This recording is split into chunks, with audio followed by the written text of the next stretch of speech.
Welcome to Sharing Our Cultures. This is the place where you get to meet remarkable individuals who are making significant contributions to our community.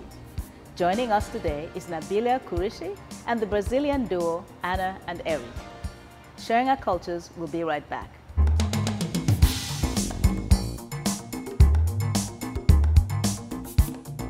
And welcome back to Sharing Our Cultures. Joining me now is Nabila Kurishi, and she's a master's student in the Faculty of Medicine, Community Health.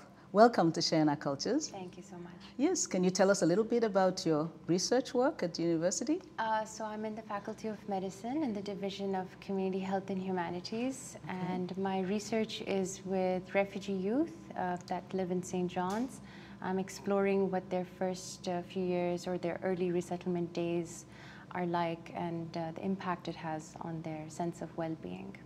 Okay, that's very important research, particularly as we have so many immigrants coming into the province now. Absolutely. So congratulations on that. Thank you. Okay, so do you have any findings yet from the research? I am in the process of writing my thesis. Okay. I can definitely say that, you know, as I get closer to it, I would love to share, of course, its findings.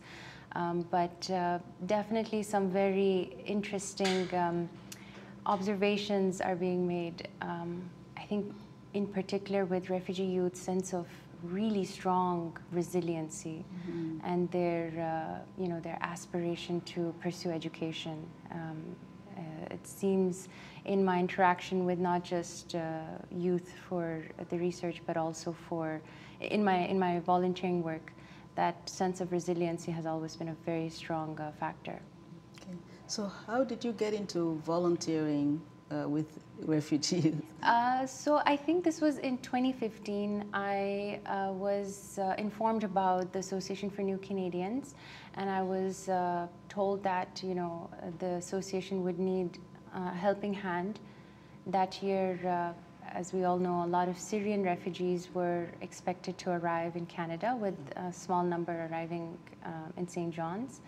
So I signed up and I attended orientation, and I actually had no idea what I was, you know, sort of opening myself up to, which was also interesting because it became a little bit of an adventure, curious adventure at that point. My first day, I remember it would have been in 2016. I went to the association. The community, the St. John's community and the larger community had donated a lot of clothing and donations, and there was sort of this donation shed in town where we were asked to arrive as volunteers, and a bag was given to me, and it had some children's items in it, perhaps clothes or books, I can't recall. And I was partnered up with a buddy, another volunteer, and we were asked to go and drop it off to a family's house. We were given the address. I believe we were told that they did not speak English at that point. So I remember going up to the door. Now, prior to this, I had lived in the Middle East. So even though I'm not fluent in Arabic, I do understand its nuances and the cultural sort of the cultural fabric. So when I went up to the door, you know, I knocked and someone opened, and it was the family. And I greeted them in Arabic. I said, you know, peace upon you, and they were absolutely delighted. They often talk about how that little phrase, so understated yet so impactful, really made them feel in that moment very welcomed. And that sort of opened the door, literally, when they asked me to come in. And, you know, that's when it all started. Just coming into this refugee family, former refugee family's home, and experiencing everything that, not just what they have gone through, but an entire, you know, generation or more. I mean, we are looking at more than, I believe the statistics tell us, that about 80 million people are forcibly displaced around the world right now. So. Yeah, that's a lot. And I could just imagine, for someone who couldn't speak English, someone in a new country, in a new place, in a new home, seeing a smiling face as yours and hearing the words of welcome in their own language. It was definitely impactful, as they mentioned, yes. So after you delivered this bag of items for them, how did that relationship progress, or did it? It absolutely did. So I was compelled, like we weren't really obligated to stay back, at least at that point in time, you know, because the assumption was that how could we communicate? But I figured out a way. I had my Google Translate app. So I, you know, whizzed it out and I used that to communicate with them. And my questions were very simple, like, how are you guys? And it was, you know, it was just sometime in January, just in the beginning. So, you know, we had just passed the new year and you know, I asked them what they were looking for, if they were looking for something. You know, at first they hesitated to share anything of that sort of information with me, and for good reasons. They wanted to be friends, not ask for anything. But I insisted, and you know, when I kind of asked them, the things that they were looking for were so basic. You know, it would have been like a plate, or like, you know, a can opener, or a carpet, a small carpet, because their children were young and they were used to sitting on the floor. They were also playing on the floor. And the apartment that they were placed in was, you know, hardwood flooring. So they needed, so these little kinds of things. So I think this is when you start understanding the value and the simplicity of things, and things that we perhaps take for granted, that become immensely valuable once you kind of go through this journey. So beyond that, you know, I promised to stay in touch with them, which I really wanted to, and I visited them. The community that I was living in and the work that I was doing, I was working in a federal government job. The people at work were so generous, you know, they opened up their hearts and they donated a lot of things, clothing, furniture, basic supplies. So I went and dropped it off to this family, and in the process, some people who had donated items expressed an interest to volunteer themselves. So it became sort of this snowball effect where everyone wanted to be a part of this engagement in their own way, in their own capacity. And you know, in doing this, I can't recall exactly how I started meeting more families, but I did. It must have been when I started delivering more of these items from the association. So I started meeting people, started sitting with them. The best part of this whole journey was the copious cups of tea that was always served, and a lot of stories. Yes. So that relationship has always stayed. Yeah. So what was the experience for them like? I mean, I know you've spoken with a number of refugee families since this family you met in 2015. What have they said? What are some of the stories in terms of their experiences here, and how do they cope and integrate? So different. So I think one of the most you know, beautiful aspect of the story of a refugee is that is sort of the understanding of how it could be any one of us, to be really honest. When you talk to these individuals and you know, you hear their stories, they were regular folks at some point in their life. They also had a home, they also had a car, they also had travel plans, they were going to school, they were, you know, addressing their day-to-day activities just like many of us. But a calamity befell on them that was beyond their control. And, you know, I mean, it almost becomes this understanding that it's a collective punishment of some sort, a misunderstanding between, you know, those in governance or those in power. So these people are forced to abandon. It's not even about fleeing. They have to abandon their homes. They have to abandon their legacies, their heritage, their culture, everything that they have identified themselves with. And they are solely in pursuit of safety. And safety can be a broader term. It could mean home. It could mean, you know, having aspirations, the right to live, and much more. So when they come here, you know, when we talk to them, I think it's almost like if you were to imagine it like an onion, you would be peeling at the layers. The first layer would, you know, would very boldly say refugee. But if you start peeling the layers away, you'll start seeing stories of, you know, a youth, a student, a senior, a mother, a father, a son, a child, whatever it is. That has always stayed, and yeah, I mean, I think the refugee story is one that needs to be heard. it needs to be brought into the public domain. And you know, with the looming climate devastation that is coming towards us, you know, the information, the research tells us that environmental refugees is something that is going to occur, if not has already occurred. So again, this understanding the essence that what does it mean to be a refugee? And if we really want to answer that question, we must sit down with those who have actually experienced that journey themselves and just simply hear their stories. And in that we can reflect and see a lot of our own selves in them and vice versa. Right. That is true. I've always said that if a war were to break out here, it would affect both people in government, doctors, people who are in every strata of society will be affected by a war in a country. So sometimes there's the feeling that a refugee is someone who's uneducated or, you know, poor, or they are only because of the circumstances that they've gone through.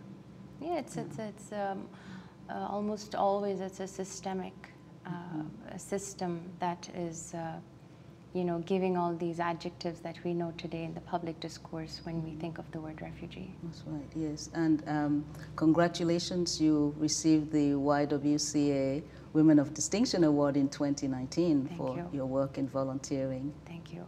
Thank you. But I always say this, that it really does take a village to even be on, you know, to even be a recipient of such an award. I always have to remember, you know, my volunteer buddy who was there with me that day, you know, the conversations that we would have had in the car leading up to meeting that family probably shaped the way we interacted with them. Returning and meeting the people who donated generously, they're also part of this. So much more. I mean, I think, and of course the former refugees themselves. I mean, without them, I wouldn't have learned a lot about myself, to be honest. So really it goes to them. Right. Well, that's so true, yes. And once you build that relationship and you see the human side of who they are, it makes a difference in how you talk about them, how you interact with them, you know, and you see them as a person, as another human being. Absolutely. That's worthy of all what we think is important to us as well. Absolutely. And I mean, the world is so, it's absolutely a beautiful place to be in. I mean, in the last year, I've been so focused on sort of documenting and archiving nature as it goes through its cycles, something that I wasn't very conscious of prior to. So in documenting that experience, you know, you start noticing that beyond the human communication and breakdowns in it, life is absolutely gorgeous, and everyone has the right to enjoy the bounty of life. So if we were to go beyond, you know, sort of this dynamic of who said what, who did what, you know, we could actually see, you know, we could document the growth of a dandelion. Like, did you know that a dandelion is considered a weed, but for many it can also be a source of nutrition. People actually eat its leaves and they make jelly out of it. So it's all about perspective. For one, a weed, but for another, a jelly that they can up and they, you know, call it like a little box of sunshine. So it's the perspective that can shape how you view the world. Well, thank you so much, Nabila. I really do appreciate you being here with us. My absolute pleasure. And Sharing Our Cultures, we'll be right back.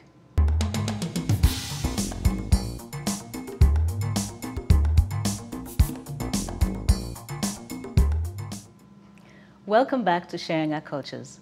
Joining me now are Anna and Eric, a Brazilian duo based in St. John's. Welcome to Sharing Our Cultures. Oh, thank you very much for having us. Yes, I'm very happy that you're here. Now, you've done a lot of performances, both here in St. John's and outside of Canada. Can you tell us what your performances are usually about and where you've performed? Yes. We are musicians. We have a duo that mixes folk music and Brazilian music, like bossa nova. And we sing in English and in Portuguese. And we have performed a lot in Brazil. We have performed in Europe as well. And since we moved here, we've been performing a lot in the island, here in Newfoundland. Mm-hmm. So yeah, that's what we do most, right? Yeah. Okay. And so how come, I know you're from Brazil, but how did you end up here in St. John's? Tell us about the journey. Yes, so I came here to study ethnomusicology at MUN. So I did my master's, I'm just finishing it right now, and now I'm starting my PhD as well there. So that's the reason why we came, right? Yeah. And we never thought when we moved here that there would be so much music going on, so many, like so much art everywhere. So that was a great and pleasant surprise, right? Yeah, and I'm the wife, so that's why I moved. Yes, we weren't really sure. We always sort of had Anna and Eric. Were they brother, sister? Oh, no, Yeah. it was husband and wife. Okay, Yeah. so you came along with him whilst Yeah. he came. Okay, Yeah. so why did you choose St. John's then to do your studies, your master's Yes, program? the MUN has a very interesting ethnomusicology department and program, and also a very rich folklore department. Okay. And so it seemed like a very good fit for what I was going to research. Okay. And I also wanted to know more about the perspectives that people had here in folklore and ethnomusicology. And I know that Newfoundland has a long tradition of folk music and studies in that area, so that was one of the reasons. Yes. All right, so whilst he was studying, so Anna, what were you doing? I'm a voice teacher. Okay. I'm a full-time musician and a voice teacher, and I work with music since I was a kid, so that's what I do. All right, that makes a good pair. Yeah. A great pair. Okay, so were you able to have students here when you came? Yeah, when we moved, all my students from Brazil, they stayed, they continued online, but now I have some students here too. All right, so Yeah. that's great though. I mean, Yeah. technology, you can actually, the teacher could be halfway around the world Exactly. and still teach. Yeah, Exactly, It's, yeah. it's really nice because right now I have students here in St. John's, students in Ontario, in New York, and in Brazil, in a few different places. So it's really nice, the Almost. possibilities. Yes, almost all around the world. Yeah. Okay, so you released 2 singles and an EP. Can you tell us about that? Yeah, we have been playing together for many, many years, for 10 years. But always in our solo careers. So as Ana Luisa Ramos and Eric Taylor de Escudeiro. But only when we moved here that we started the duo. Because back in Brazil, we used to play with bands. And when we started playing here, we started the duo, like officially. And so last year we recorded in Lewisport, and we have signed with the Citadel House, a Newfoundland label. Yeah. Yeah. And it was very fortunate because it was in a music conference by Music Canal Yeah. that we met Dean Stairs, who is the owner of the label. And coincidentally, he used to live in Brazil He lived many in years Brazil ago. in the 70s. Yeah. So we started talking to him. We showed him our music, and he liked it. So since then he released our EP. He's going to release Anna's new album, and we're also going to record our second album with him. Yeah. So they're being very supportive. So it's great. Well, congratulations are in order then. A thank second you. single and another one on the way. So Yeah. that's fantastic. So what is your inspiration for the music that you create? Yeah, I think the environment around Yeah. us, for me, like nature has always been a very good inspiration because nature is constantly changing and it's kind of endless. If you start looking at the details, you see how many there are and you always find something new. So it's always a very good source of inspiration. And here in Newfoundland, as we moved, and nature is so different, and we have the spaces, we have the change of the seasons. Yeah. And so that's very inspirational, I guess. And also the music that we've been listening here and the people that we meet, all of that works as inspiration, right? Yeah. Yeah. Right. So do you think you'll be able to blend some of your music with the local Newfoundland music or get together with some local musicians? Has that happened yet? Yeah, I think it's already happening actually. Yeah, it's happening. Because, we've been making some music with Newfoundland musicians, some good friends of ours. And yes, the more we listen to it, it starts to become natural. We start to learn how to appreciate how to sing, and you start incorporating that. So this is something that we would like to do more, right? More, yeah. Yeah. Maybe like for our next album, we're going to have some surprises. Let's see. Let's see. Yes, I can't wait. It's always so fascinating. Now, you mentioned recording in Lewisport. How much of the province have you seen? Have you traveled around? And Not as much as we would like because of the pandemic and all. We have been living here for 2 years, and then we have this Snowmageddon, and then the pandemic. But we've been to Lewisport, to the Bering Peninsula, and also We've traveled the Irish Loop as well. the Irish Loop. So we've seen a little bit. Yeah, we've been to Brigas, Harbour Grace. That area, That yeah. area. We yeah. saw some sandy beaches near Musgrave Harbour and Lumsden, so that was good. But there are so many beautiful places that we need to explore. yeah, so you got to stay and explore it. We would like you to Oh, stay yeah. here. We'd love to. We'd love to. Yes. And there's so much to see. And then we have to travel to Labrador because this is one of my goals as well. Oh, right, yes. Yeah, like since before we moved here, he wants to visit Labrador. Yeah. Yeah. There's a lot to see. Yes. Oh, yeah. Oh, there's a lot to see. It's a big land. It's a great province, and of course, from various places, you can see the difference in the landscape. You get to meet the people as well. Exactly. Yes. You know. Yeah. So, have you been able to find a Brazilian community here? Yes. Oh, yes. Okay. Bigger Tell than us we about that. expected. Oh, There's a huge Brazilian community here. okay. Yeah. Yeah, and we made some really nice friends here. Yeah, and it's nice because in our concerts, often like people, Brazilian people will hear that Brazilian duo is playing, so they show up and we start like we meet more and more Brazilian people. Yeah. Yesterday we met like 4 new Brazilian. Yeah. So it's very nice because it also there's an instant connection there, I guess. Yes. So it's fun. Yeah. Yeah.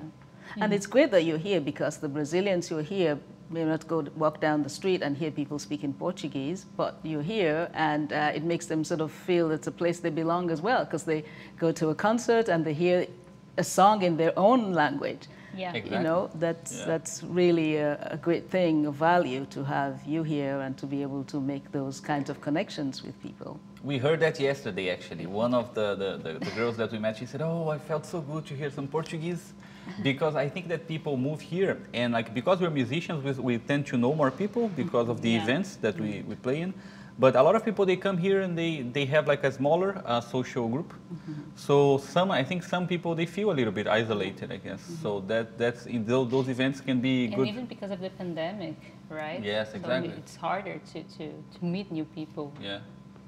Yeah. Yeah, but because as you said, with music, it really opens doors. It's a universal concept because people from all over the world would enjoy music and love. I mean, I love your music, and I'm all the way from Africa, so that's a great experience. So you've been able to connect and get some support, as you said, from both the provincial or municipal, Yeah, governments here. both of them have been very Yeah. supportive. Okay.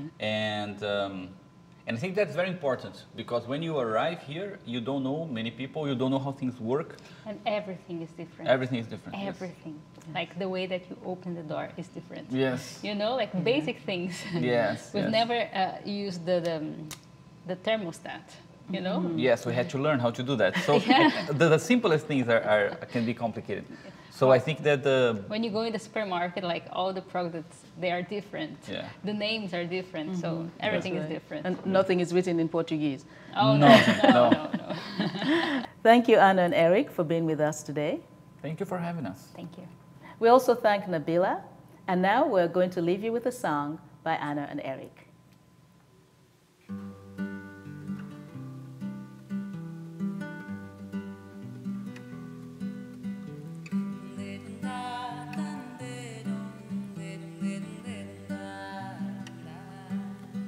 Oh, has died, he joined the sun and the sea in the prettiest twilight where we find eternity.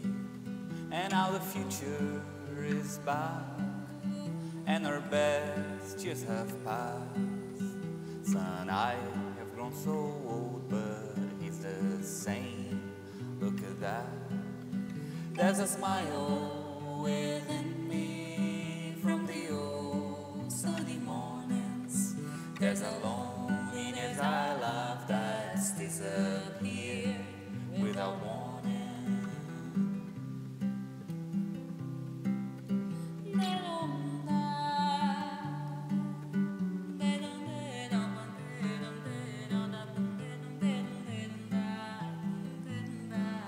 A esperança morreu, seguiu o sol e o mar. Foi encontrar a eternidade que sim esteve por lá. E o futuro voltou e o nosso tempo passou. Filho, eu envelheci, mas ele nada mudou. E o sorriso se abrindo e o sol de domingo. Eu amei a solidão, mas ela não quis nada comigo.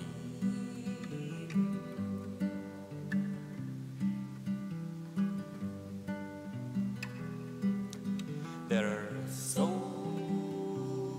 many flowers that I just lose track. I see so many flowers on my wall